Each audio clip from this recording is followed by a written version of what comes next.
toca abordar a mí, después de lo dicho por la doctora Cecilia, es el tema puntual de las suspensiones del contrato de trabajo. Yo voy a hacer una reseña general a este instituto y me voy a tratar de detener un poquito más puntualmente a las famosas suspensiones por causas económicas, digamos, que creo que es lo más pertinente para el momento que estamos viviendo. El contrato de trabajo, distinto a lo que se da en los contratos civiles o comerciales, tiene una particularidad muy especial, que existe la posibilidad de que este contrato suspenda ciertos efectos nada más y sin embargo ese contrato siga vigente, siga con vida. La mayoría de los contratos que no son del ámbito laboral, una vez que se da alguna de las causales que vamos a analizar ahora, como sería caso fortuito, fuerza mayor, causas económicas, los contratos se rompen, no tienen continuidad. El contrato de trabajo, a partir justamente del principio de continuidad y de la estabilidad del mismo, lo que logra es subsistir o seguir existiendo frente a ciertas vicisitudes o circunstancias específicas que se dan en relación al fenómeno del trabajo. La nota característica que tiene este instituto son que siempre tienen un plazo limitado. Las suspensiones de los efectos del contrato de trabajo no pueden ser por tiempo indeterminado. Incluso ciertas suspensiones dan la posibilidad que el empleador reemplace a ese trabajador por intermedio de un contrato eventual o un contrato a plazo fijo. Esos dos supuestos puntuales son cuando la suspensión se da por causa de maternidad o por causa de enfermedad, que es lo que venía hablando la doctora Rodríguez. Otra de las notas características que tiene este instituto es que surgen por una causa imprevista, ¿sí? No, es decir, que no es una cuestión que haya sido posible prever por parte de ambas partes, tanto una enfermedad inculpable como las causales de fuerza mayor o caso fortuito o fuerza mayor. Pueden devengar o no salario en el trabajador, siempre subsiste el deber de buena fe y la obligación de no concurrencia desleal por parte del empleado. ¿Por qué? ¿Por qué es esto? Porque el contrato sigue vigente, simplemente está suspendido ciertos efectos, que en lo que vamos a analizar son los efectos de prestación de servicio y el eventual pago de salario, pero el contrato continúa vigente. Y en la mayoría de los casos de este tipo de suspensiones, el plazo por el cual está suspendido el contrato de trabajo se computa como antigüedad a todos los efectos que tiene que ver, a todos los efectos sobre los cuales se computa la antigüedad. Por ejemplo, un eventual cálculo de la indemnización por despido.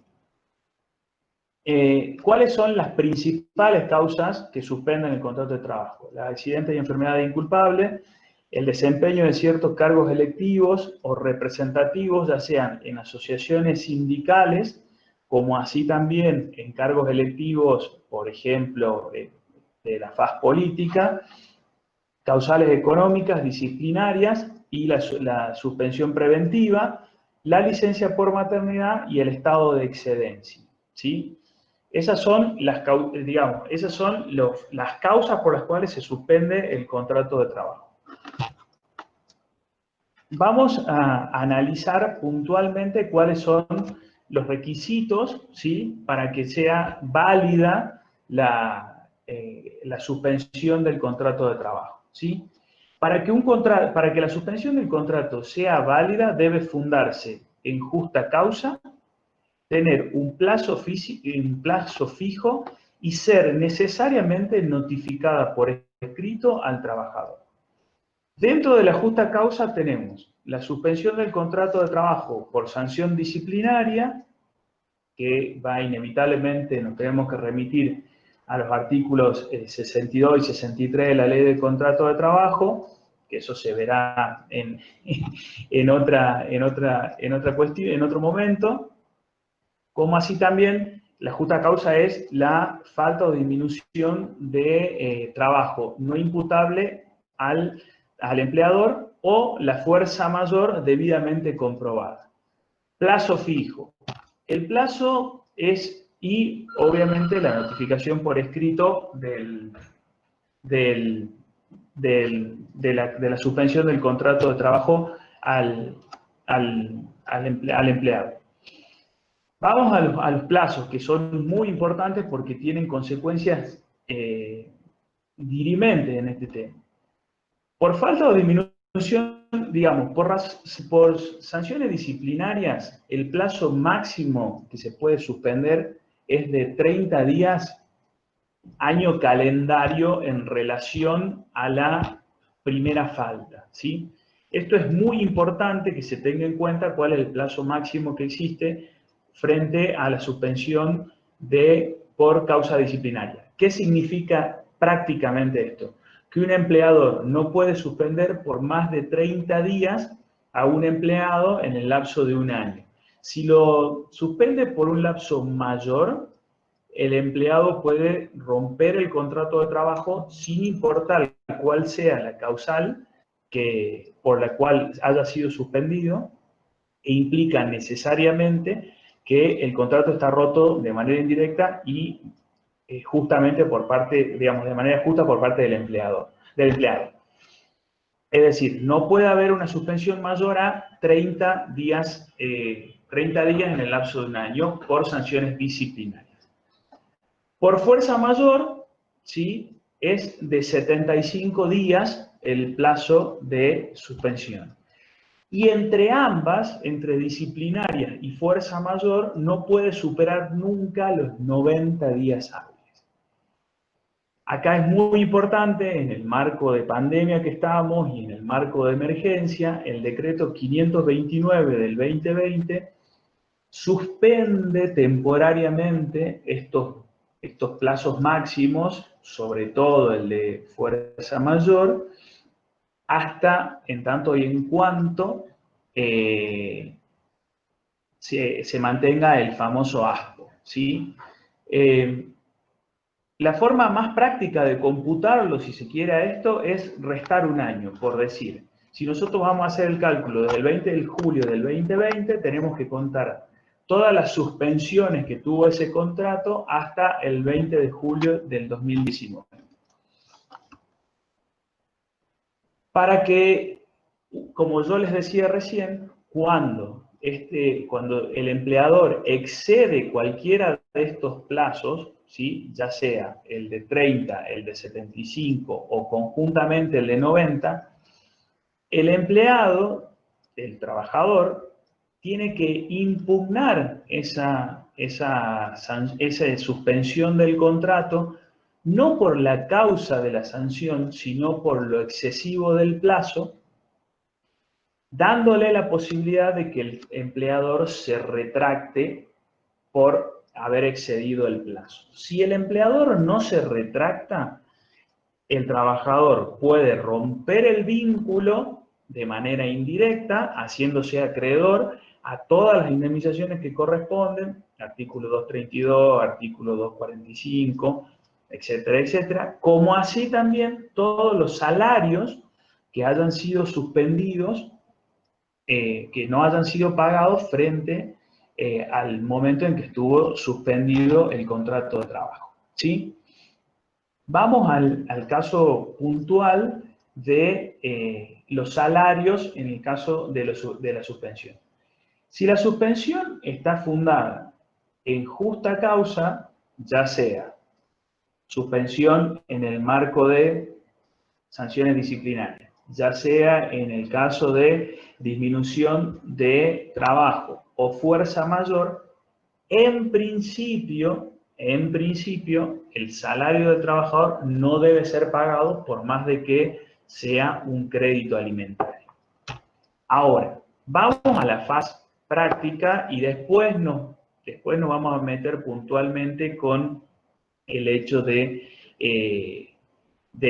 famoso artículo 223 bis y la famosa situación de pandemia en la que estamos viviendo, como así también qué pasa con el salario hoy, que es lo que realmente importa, ¿sí?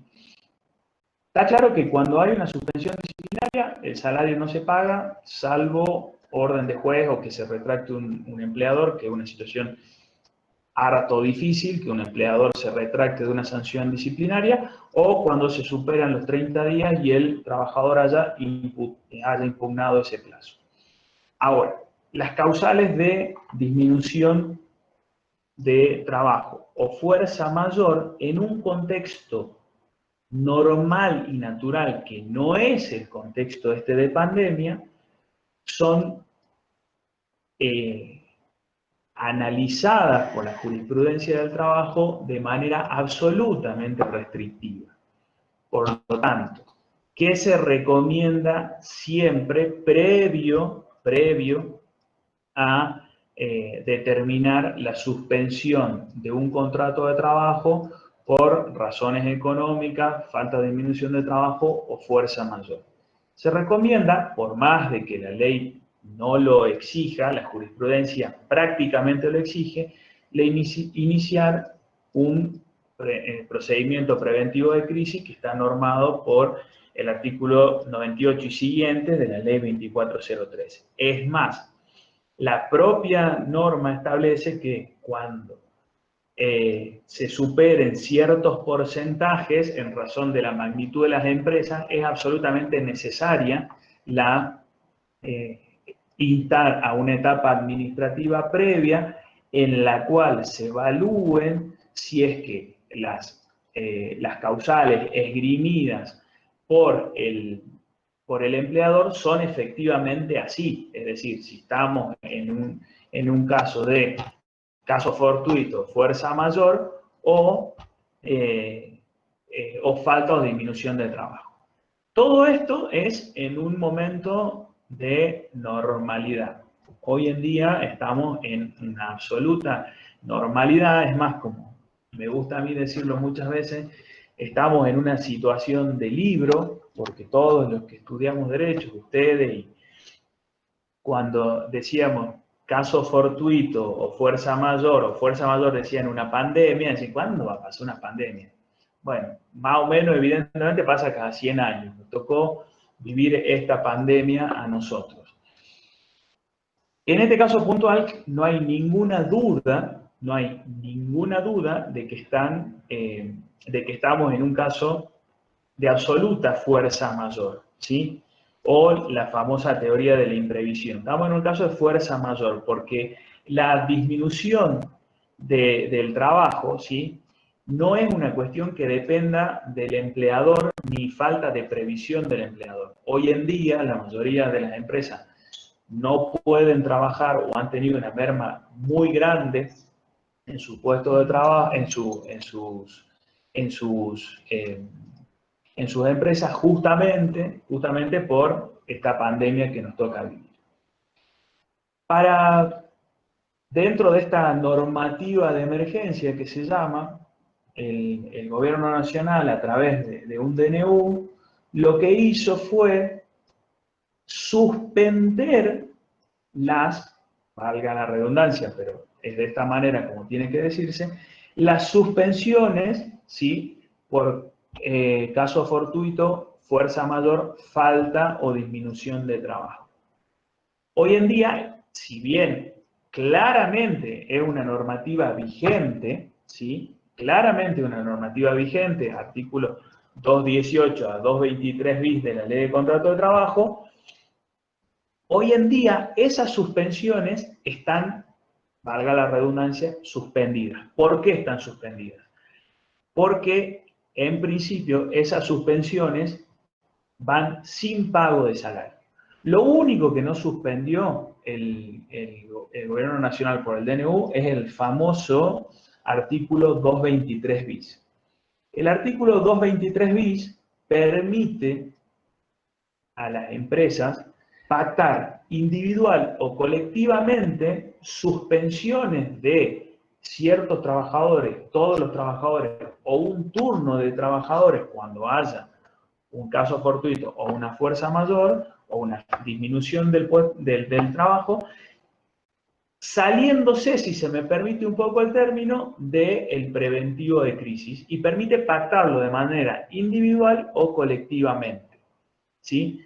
Esa es la única figura, y esa, la figura normada por el artículo 223 bis, necesariamente trae aparejado el pago de salario, y pongo entre comillas salario. ¿Por qué? Porque el porcentaje que se le pague al trabajador suspendido por el propio artículo 223 bis lo convierte en no remunerativo, salvo a los efectos de contribuciones a las obras sociales y contribuciones a los sindicatos. Ese artículo, reitero, el 223 bis, hoy es el artículo, la vedette, digamos, de la pandemia, ¿sí?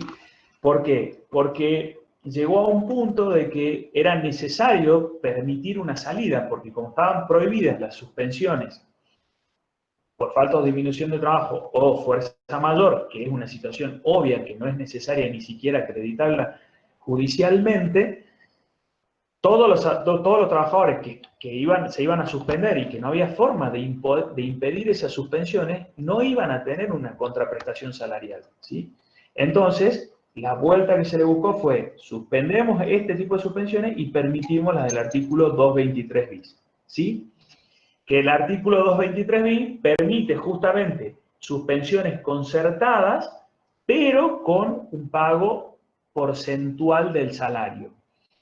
Esto devino en el famoso acuerdo CGT-UIA, que dijo que todas las suspensiones que se hagan dentro del marco del artículo 223 bis y que respeten o que se acuerde hasta el 75% del salario neto del trabajador, van a ser homologadas por la autoridad laboral, en este caso el Ministerio de Trabajo de la Nación, sin trámite previo, ¿sí?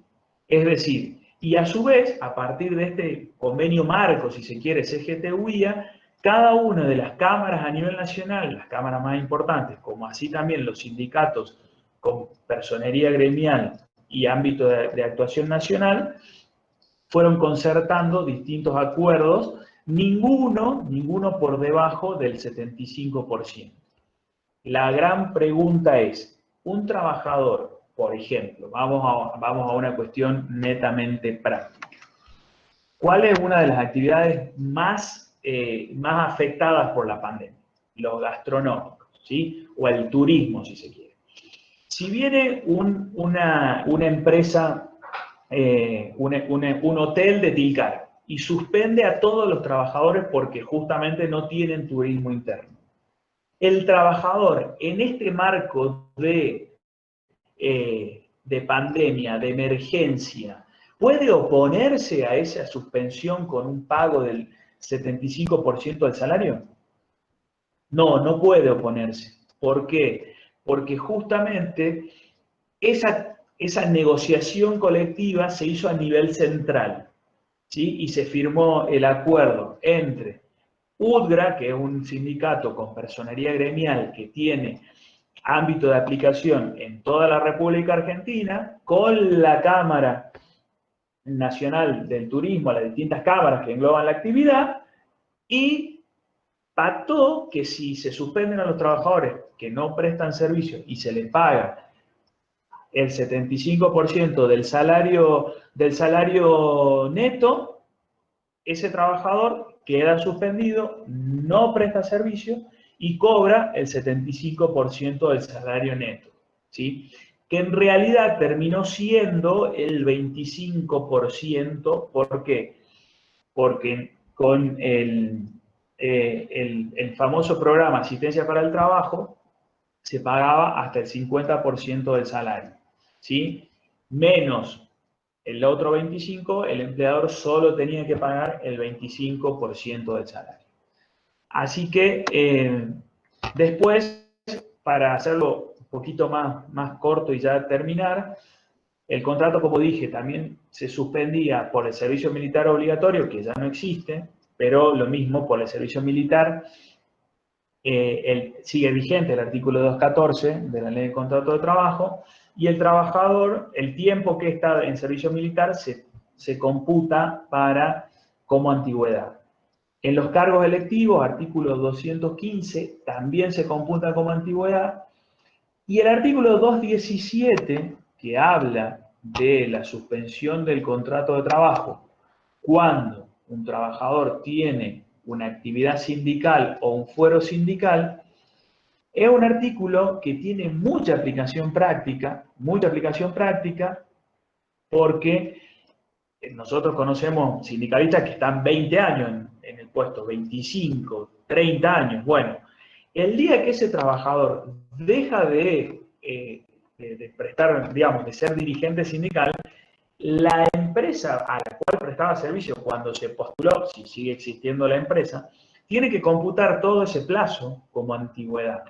Hay muchos fallos, muchos casos conocidos en los cuales dejó de prestar servicio el sindicalista con 30 años de antigüedad, volvió a la empresa y la empresa se da con un trabajador que tiene más de 30 años de antigüedad. Así que bueno, esto es un poco a vuelo de pájaro lo que podemos hablar del tema suspensiones. Ahí estoy viendo que en el chat hay algunas consultas, trato de evacuarlas por escrito y no sé, doctora, a quién le toca seguir.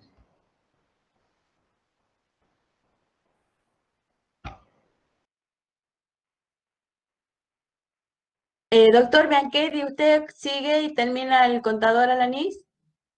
Bueno, buenas tardes a todos. Muchísimas gracias por la invitación. ¿Se me escucha bien? Supongo que sí. Bueno, a mí me toca hablar un poco relativo a la extinción del contrato de trabajo. Cecilia habló de la cuestión de enfermedades y accidentes culpables o inculpables. José de la suspensión. Yo voy a hablar un poco de extinción y no demasiado porque Guillermo también tiene que hablar respecto a la extinción. Mi idea es dar un pantallazo general y después dejarles algunas cuestiones planteadas a fin de que analicemos, pensemos. Para mí todo este proceso de la pandemia tiene una cuestión muy importante, que es que empecemos a pensar de manera diferente. Yendo a la extinción del contrato de trabajo, en concreto, a ver, el hecho de que exista una pandemia, una emergencia sanitaria, una emergencia ocupacional, una situación económica, social compleja, no impide que el contrato de trabajo se extinga. Como ustedes bien saben, la ley de contrato de trabajo prevé distintas causales: la renuncia, la voluntad concurrente de las partes, la muerte del trabajador y empleador, el vencimiento del plazo en el caso del contrato por tiempo determinado, la jubilación, la quiebra o concurso, la incapacidad o inhabilidad del trabajador. Todas estas causales siguen vigentes y es posible extinguir un contrato de trabajo con estas causales, ¿sí? No es que está prohibido extinguir el contrato de trabajo con estas causales. Ahora, hay otras dos causales. Una, la del despido, que puede ser con justa causa o sin justa causa, o el despido por falta de trabajo o disminución de trabajo o fuerza mayor. En cuanto al despido, el despido con justa causa está permitido. Yo puedo despedir a un trabajador con justa causa. Para ello tengo que reunir la prueba suficiente y estructurar el despido de manera de no tener problemas el día de mañana. Pero yo puedo despedir a un trabajador con justa causa. Yendo a algún ejemplo que planteaba José recién, ¿qué pasa con el dirigente sindical? También lo puedo despedir. ¿Para qué tengo que hacer primero? La exclusión de la tutela sindical. Pero puedo despedir a un trabajador con justa causa. Ahora, sin justa causa, hoy existe un decreto que me prohíbe. El decreto 329 del año 2020, que es del mes de marzo, que después fue prorrogado, si quieren yo después lo escribo, por el 487 y el 624 del 2020, hoy está vigente hasta fin de año la prohibición de despedir a un trabajador sin justa causa. Es un decreto de necesidad y urgencia. Yo he estado rastreando a ver si existe una ley que ratifique este decreto, no la encontré. Es decir, no se obró conforme lo dice hoy la ley 26.122, que establece que en el decreto de necesidad urgente el Congreso tiene que ratificar. Es una cuestión a tener presente. Es decir, yo hoy tengo por un decreto de necesidad y urgencia dictado por el presidente que no está ratificado por el Congreso la prohibición de despedir sin justa causa. Si yo despido sin justa causa, ¿qué dice el decreto 329 y los que prorrogan? El despido no va a tener ningún efecto. La relación de trabajo va a continuar vigente como venía ejecutándose. ¿Me siguen? Entonces, el trabajador entiende que el contrato sigue vigente. Ahora, ¿cómo? No lo sé. ¿Cómo va a entrar a prestar servicio? No lo sé. Yo soy muy crítico de las normas que quieren poner realidades ajenas a lo que realmente pasa. Es muy fácil decir, prohíbo despedir a un empleador que no trabaja desde hace 6 o 7 meses, que no tiene ingresos, que tiene que pagar los aportes y contribuciones a la seguridad social, que tiene que pagar el alquiler, que tiene que pagar los servicios. Son leyes que, desde mi punto de vista, carecen de un efecto práctico de realidad. Pero lo cierto es que ustedes tienen que saber que hoy existe un decreto de necesidad urgente que no está ratificado y que prohíbe el despido. Y en el caso que se produzca un despido, el despido no tiene ningún efecto. ¿Qué va a poder hacer el trabajador? Consulta a un abogado, inicia una acción judicial de reinstalación en el puesto de trabajo. Los tribunales tampoco funcionan, y si funcionan, funcionan mal. Es decir, es todo palabras, pero no hay ningún efecto práctico a los fines de solucionar el problema que plantea la pandemia, la falta de trabajo y la necesidad económica. Yo creo que acá el gobierno o quienes nos gobiernan, que me importa, yo no tengo ningún poder político, lo que tienen que atacar es el problema de fondo, no generar normas que en el fondo son inaplicables. Los contratos de trabajo en mi práctica profesional se extinguen por alguna de las causales que yo les acabo de mencionar. Nadie menciona despidos. ¿Sí? Paréntesis, y se los dejo para que lo piensen. Desde mi punto de vista, esta norma es inconstitucional. Es inconstitucional. Entonces, en cuanto a la extinción por despido sin justa causa, hoy tenemos una norma que prohíbe el despido y a su vez hay otra norma, la del decreto 34 del 2019, que establece que ante un despido se va a pagar una indemnización duplicada. Acá hay otra cuestión que hay que tener en cuenta. Hay una falta de coherencia legislativa espantosa. Si yo por un lado prohíbo el despido y por otro lado digo si se despide se paga la doble indemnización, es una incoherencia absoluta. Si yo prohíbo el despido y digo que si el despido se concreta, ese despido no va a tener ningún efecto, no tengo por qué decir que la indemnización va a ser duplicada. Y la otra cuestión es la causal de extinción por falta o disminución de trabajo, que se aplica lo mismo para el despido sin justa causa. Yo no puedo despedir hoy sin justa causa y tampoco puedo despedir por falta o disminución de trabajo o por causa de fuerza mayor. Si despido bajo algunas de estas dos cuestiones, el despido no va a tener efecto. El trabajador, desde mi punto de vista, tiene que pedir la reincorporación. Y si no la reincorpora, y tendrá que, por una aplicación lógica del ordenamiento, decir, bueno, tengo derecho a la doble indemnización. Esto es el panorama en cuanto a la definición del contrato de trabajo. Ahora, yo quisiera, y me parece que en estos procedimientos, que todos nos pongamos a pensar algunas cuestiones de suma importancia. Una es si estamos de acuerdo o no con la pandemia y cómo la solucionamos. ¿Estamos de acuerdo o no con la pandemia? Yo me he dedicado a estudiar y a leer bastante en todo este tiempo. Yo estoy absolutamente seguro que la cuarentena es para el que esté enfermo, no para el que está sano. Paralizar un país, una provincia durante 9 meses, con todo el daño que tiene vinculación con lo que estamos viendo, no tiene ton ni son. No tiene ton ni son. Pensémoslo. Segundo, lo que les decía hace rato, dictar normas vidriosas, desde mi punto de vista inconstitucionales, inconstitucionales, porque nadie me puede prohibir a que yo despida. Si la Constitución Nacional garantiza al trabajador que se lo va a proteger contra el despido arbitrario. ¿Cómo se lo protege? Con indemnización por despido. Pero nadie me puede prohibir. Yo les pido que en todos los casos analicemos el caso de un empleador que tiene empleados que no presta servicio, el caso que decía José, restaurante, no vende comida hace 6, 7 meses y tiene que pagar cargas sociales, tiene que pagar los sueldos, ¿cómo hace? Cierra. Yo no justifico de manera ninguna el despido, nada, no, por favor, no quiero dejar el desamparo, pero también tenemos que ver cómo lo hacemos. Los fundamentos de la prohibición por despido es la pandemia, la crisis y demás. Y en ese decreto se establece, entre otros, que bueno, no, vamos a dar moratorias, vamos a dar créditos, vamos a pagar salarios. No sirve. Acá necesitamos trabajar. Y hay un gran problema, el punto tercero, que quiero plantear otra discusión que a mí me gusta. En Jujuy, la gran cantidad de población vive del empleo público y no toman conciencia de lo que es la actividad privada y los daños que esta pandemia produjo en la actividad privada.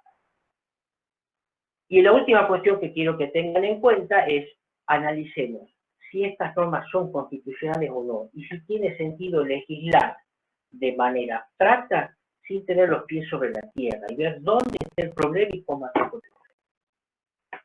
Doctor Anís, lo dejo para que siga. Muchas gracias. Buenas tardes. ¿Cómo encarar ahora de que los he escuchado a los tres doctores desde el punto de vista de un contador público y en ejercicio de la profesión privada? Entiendo perfectamente la situación que plantean, coincido, no digo en un 100% porque siempre tenemos que hacer la contra en algo, pero en un 90% estamos de acuerdo. Esto que plantean de ver la cuestión práctica en la oficina, la vemos, ni siquiera a diario, porque también estuvimos guardados los contadores hasta que nos permitieron salir a atender la oficina. Es muy compleja la realidad y la norma no acompañó la complejidad de esta realidad, desde mi humilde opinión. Para terminar, desde lo técnico que habíamos previsto para esta charla, es justamente esto último que quedó picando, es decir, ¿para qué dejo vigente dos normas que en apariencia son incompatibles? ¿Para qué quiero el decreto 329 que me prohíbe despedir? ¿Y por qué existe a la par el decreto 34 que me obliga a duplicar las indemnizaciones para despidos sin justa causa? Ni siquiera hubo una coordinación temporal. El decreto 34, el origen fue allá por diciembre del 19, cuando la pandemia no existía ni en las peores pesadillas. Ese decreto 34 previó la duplicación por 180 días, con lo cual llegamos a junio del 2020, y en junio del 2020 tuvieron la excusa perfecta para prorrogar por otros 180, dijeron, ahora el problema es la pandemia, no las causas originales, pero lo llevemos, lo prorroguemos otros 180. Con lo cual el 329, cuando llega por marzo, hubo un tiempo que dijimos, ¿y para qué queremos tener estas dos cosas juntas? Entre conversaciones de café, entre colegas, con amigos de la infancia que son abogados, también le hemos hecho la consulta para sacarnos la duda, y lamentablemente la respuesta la vino a dar, digo lamentablemente porque creo que no es la forma, un considerando del decreto 528. Ese considerando del 528, que es el que prorroga, ¿sí? Dice, se los leo para que lo podamos después pensar, dice que sin perjuicio de la prohibición de efectuar despidos sin justa causa, y por las causales de falta o disminución de trabajo establecidas por el decreto 329, prorrogado por el 487, existen situaciones que demuestran la necesidad de mantener la duplicación de las indemnizaciones y nos viene a dar la explicación de cuáles considera que son esas situaciones.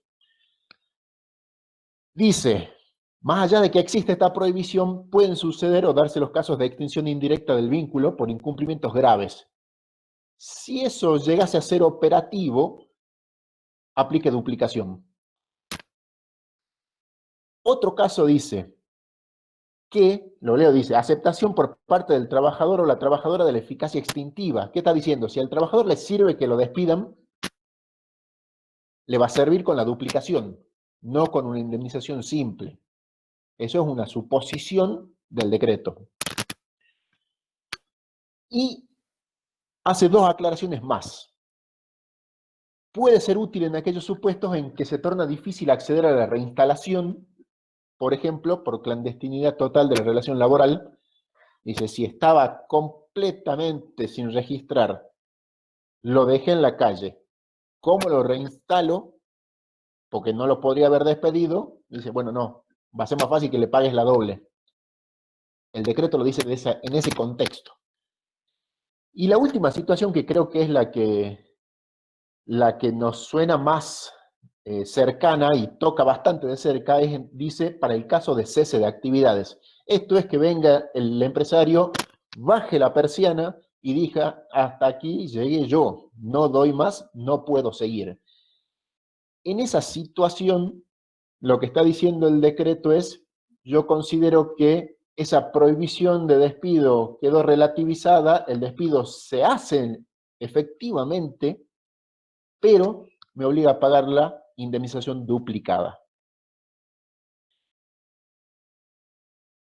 Esto es, lo venimos insistiendo en los consejos profesionales, en reuniones, de decir, estamos trabajando con normas de emergencia, lo has dicho, José, al principio.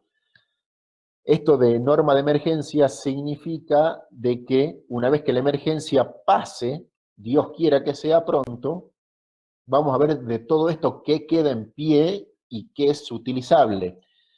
Estamos hablando que toda la base son decretos de necesidad y urgencia. Bien dijo Juan Pablo que requieren que el Congreso ratifique los decretos y hasta ahora las prioridades del Congreso no han venido por este lado.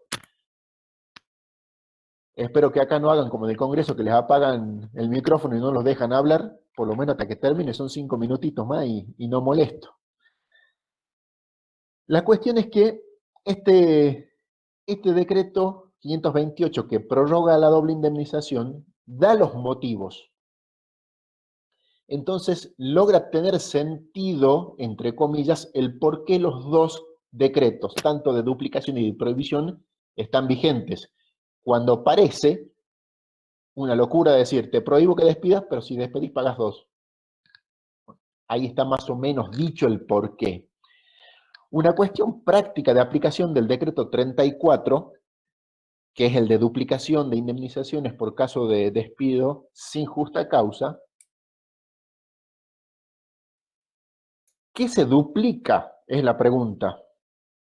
Y la respuesta sería, la indemnización por antigüedad del 245 se duplicaría, la indemnización sustitutiva por falta de preaviso, 232, se duplica, indemnización por integración del mes de despido se duplica, y podríamos decir que no corresponde duplicación en el caso de el aguinaldo, las vacaciones no gozadas y el aguinaldo sobre vacaciones no gozadas, en el entendimiento de que estos conceptos se devengan cualquiera sea la causal de cese. Bajo cualquier forma de disolución, estos conceptos se pagan. Por eso es que no llevarían la duplicación juntos. Ahora, sí queda como para poder, lo dejo como pregunta y después si quieren en el chat lo contestamos, es cómo trabaja este decreto 234 de duplicación en el caso de algunos regímenes especiales, si corresponde o no la duplicación. Por ejemplo, la pregunta sería, ¿qué efecto tiene sobre los despidos sin justa causa de trabajadores rurales alcanzados por la ley 26727 de trabajo agrario? La pregunta es, ¿corresponde la duplicación o no? Otro caso particular, Ley 26844, casas particulares o servicio doméstico. Si despedimos a la señora que trabaja en la casa, suponiendo que el despido lo podamos hacer, ¿corresponde la duplicación? En el caso del régimen de la industria de la construcción, ley 22250, ¿corresponde la duplicación?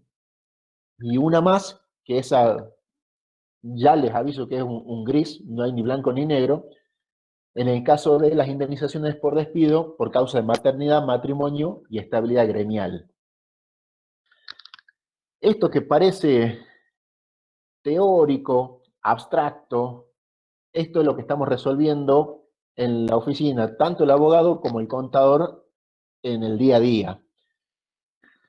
El único consuelo, si se quiere, que en el conocimiento de la norma, el decreto 34 que habilita la duplicación, lo hace para todas las relaciones laborales existentes antes de la entrada en vigencia del decreto. O sea que todas las altas laborales que se hicieron después del 34 no llevan duplicación. Por lo menos en lo que la norma está buscando. ¿Por qué? Porque en diciembre dijeron lo que queremos es mantener el mercado laboral existente, pero no trabar el potencial, el que viene. Y no lograron ni una cosa ni la otra. En el diario de ayer del Tribuno, sin hacer apología del delito, salieron una nota donde establecían la cantidad de suspensiones y despidos, creo que era el de despidos en el Tribuno, y en el Cronista la cantidad de suspensiones concertadas a nivel nacional. Los despidos siguen existiendo, quizás dibujado y no como un despido, pero las extinciones y los ceses están ocurriendo todos los días. Las estadísticas, hasta que nos digan lo contrario, no están mintiendo. Con lo cual, la eficacia práctica de este tipo de normas también están dando bastante que hablar. Esto tiene que tener un límite temporal, no puede ser eterno. Yo coincido con que la protección está dada a nivel constitucional, está protegido, está la duplicación, y esta prohibición lo que hace es estar hundiendo lo poco que queda de empleo privado en Jujuy. Somos una provincia chica, dependemos mucho del Estado, pero el que se animó a invertir y a tener una actividad también merece un poco de atención. Creo que dejé planteadas varias dudas, si quieren conversarlas, y bueno, quedo a disposición y totalmente agradecido por la oportunidad. Cecilia, José y Juan Pablo, un gusto enorme de haber compartido, y bueno, esperemos a ver qué cuentan. Muchas gracias, Guille. Bueno, ahora hemos estado activos en el chat de la reunión, evacuando las consultas. El contador Alani plantea si, bueno, me imagino que a los integrantes de la cátedra, no a los alumnos, si creemos que la duplicación de indemnizaciones también alcanza a los trabajadores agrarios y a las trabajadoras de casas, a las empleadas domésticas, que son normas particulares, son estatutos que se apartan un poco de la norma general, que es la Ley de Contrato de Trabajo, por la especialidad de la situación en la que se realizan los trabajos, el lugar y demás. Yo no encuentro obstáculo para que no se dupliquen las indemnizaciones en este tipo de trabajadores, contador. No, la norma no los excluye expresamente, no dice no se aplicarán a tales trabajadores, pero, y hay norma específica, especial, no lo dice como en el caso expreso de la Ley de Contrato de Trabajo, cuando dice que la Ley de Contrato de Trabajo en el artículo 2 se aplica a todos los trabajadores, excluidos tales y tales. En este caso el decreto no hace esa aclaración, así que yo creo que se aplica, se le abarca la doble indemnización por despido también. No sé qué opinan los profes. ¿Me permito opinar? Ya que, Sí, sí, sí. ya que abrimos Sí, porque la dejo ya que picando la abrimos, pelota en la cancha nuestra, a los abrimos el abogados, debate, entonces.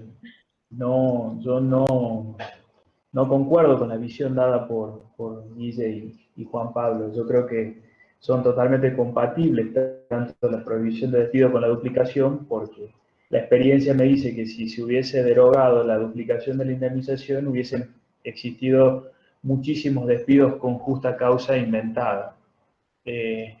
O justamente, como dice considerando a los efectos de cubrir la informalidad laboral, que en Jujuy roza el 50% y a nivel país roza el 40%. En relación a las dobles indemnizaciones sobre los regímenes particulares, entiendo yo que el decreto de necesidad de urgencia no excluye, es más, dice específicamente, sea cual sea el tipo de contratación, si bien la técnica legislativa no es la mejor, entiendo yo que se aplica a todos los regímenes, salvo el de la construcción, que en el de la construcción técnicamente no es una cuestión indemnizatoria el fondo, ex fondo de cese laboral, hoy fondo de cese, nada más, no es técnicamente indemnizatorio, ¿sí? Por lo tanto, es más, hay varios fallos que excluyen al régimen de la construcción de la duplicación. Y por un plenario que estoy buscando, no lo estoy terminando de encontrar, lo estoy buscando, ya lo voy a encontrar. Las indemnizaciones especiales, un plenario de la Cámara Nacional, las indemnizaciones especiales por maternidad, por fuero sindical, están excluidas de la duplicación indemnizatoria, no así el 245 y el 232. Y ya dejo, porque si no el doctor Banquier dice, se va. ¿Se me escucha? Sí, supongo. Yo creo que coincido con José en que los decretos no excluyen los distintos regímenes. No hacen distinción, no hace distinción, se aplica a todos los regímenes. La única causa de decreto es que no se despida sin justa causa, y en el caso de que se despida con las cuestiones que yo ya dije, pagar una doble indemnización. Cuestión aparte, coincido con José, el tema de los trabajos de la construcción con su régimen especial. Igual, todo es aire. Trabajo de la construcción, lo que sea. Si no hay plata, y no se genera plata, no hay forma de pagar a ninguno. Y yo acá quiero hacer una aclaración, no quiero sonar como que no me interesa el trabajo, me interesa. Yo tengo una empleada doméstica, mi secretaria, que en el mes de marzo no trabaja y les pago el sueldo todos los tantos meses. Yo podría haber elegido el 93.000, podría haber elegido el 10.000, podría haber... No la elegí, porque tengo una cuestión moral, gente con la que confío y quiero y le voy a pagar en la medida que pueda. Ahora, no me gusta la idea de que el Estado diga la solución es obligando. ¿Por qué obligarme? Muy fácil para otro decir, vos tenés que pagar, tenés que cumplir. No podés pedir. Tenés que ver cómo haces. ¿Cómo haces? Muy naif el sistema, muy naif, un poco realista, ¿verdad?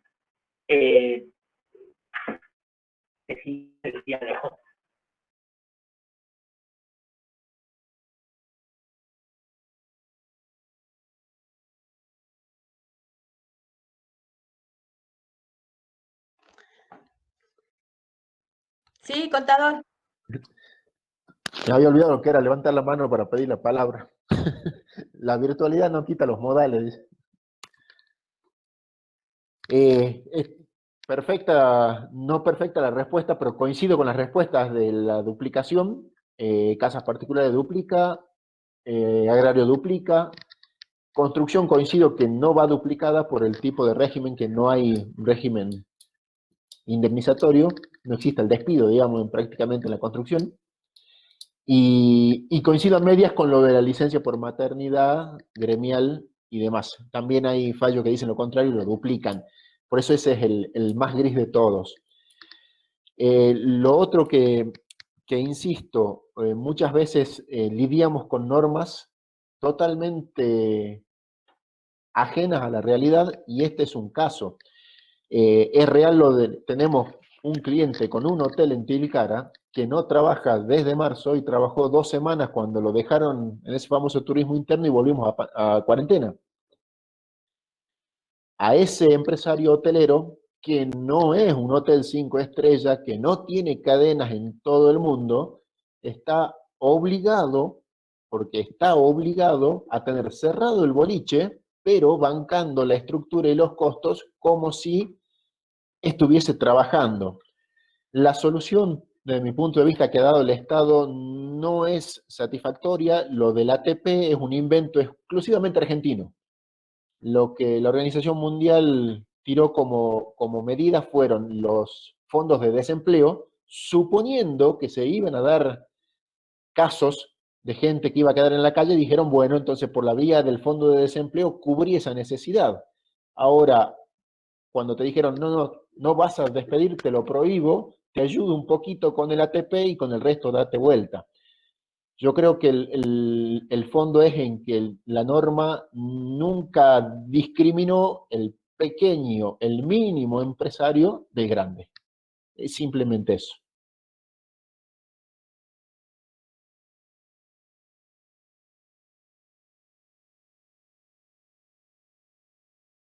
Bien, Miguel, vos que estás en la sala de reunión. Sí, Juan.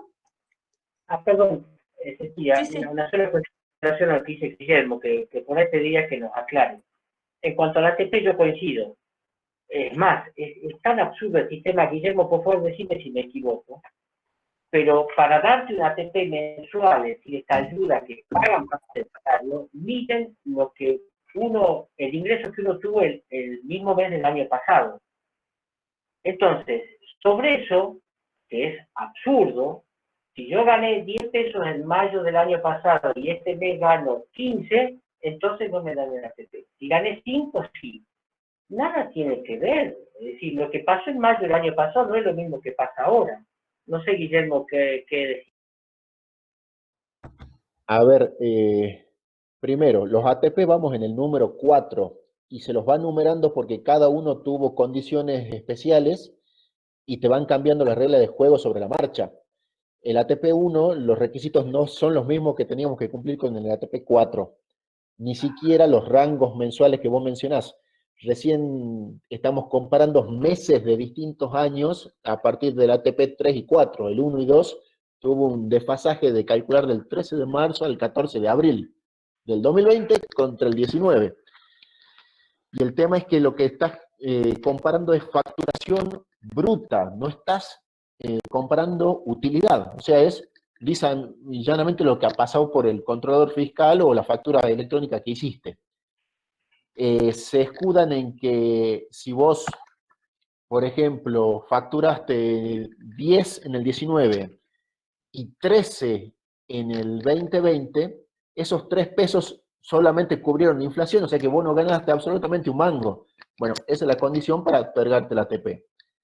Lo más riesgoso, que es lo que nosotros hemos visto con los que son empresas, que son sociedades constituidas, es que si vos querías pedir esa ayuda al Estado, resignabas distribución de utilidades, resignabas entrar en el mercado de capitales y otros requisitos que venían en el camino que parecían de decoración, pero incidían en la decisión del empresario. O sea, es indirectamente el Estado metiendo la nariz en la decisión empresaria. Simplemente para decir te ayudo. Por eso no me gustaba a mí el sistema del ATP. Gracias, Guillermo. Gracias, Juan.